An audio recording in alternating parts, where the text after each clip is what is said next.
Hello and welcome to English Gaming. If memory serves correctly, I promised to share my first confrontation with the pillagers. Well, here it is in all its laggy glory. Sorry about the lag, by the way. I'm using an old computer that won't even run my editing software.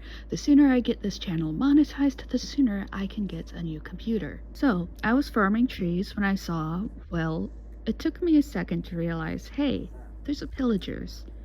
So I did the most logical thing imaginable and ran at them, knowing I couldn't beat them all. Of course, I would lose and be transported back to my bed, but since my farm is home base, I could immediately throw myself back into the fight. I could even craft new weapons if I felt like it. All the items lost due to losing the fight would be easily regathered once the pillagers were ultimately defeated. I had nothing to lose, really, and a pillager flag to gain. After being slain by a pillager, I charged back into the fight with a stick. Could I have taken the time to make an actual weapon? I suppose so. But given that I could be resurrected as many times as it took to make all the pillagers cease to be, that didn't seem like such a high priority. Of course, I went for the crossbow demon.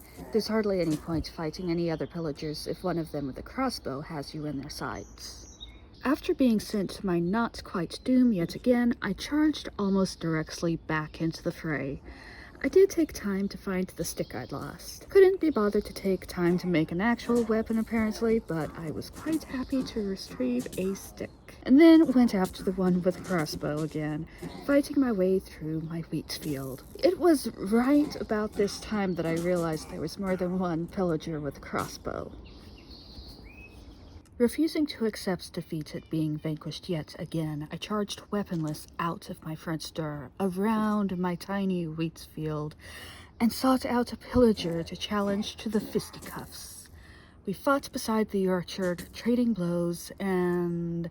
anyways, I won! Yay! Happy dance, which my happy dance just looks like me jumping and looking around excitedly.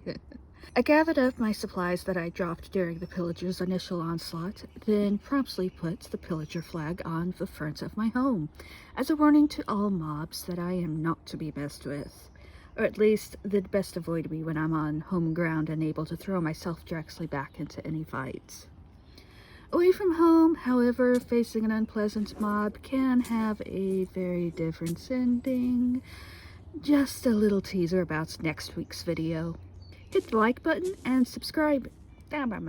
Hit the like button and please subscribe if you've enjoyed this video. And I have a question for you. Do you also like to collect pillager flags, or do you prefer to avoid pillagers whenever possible?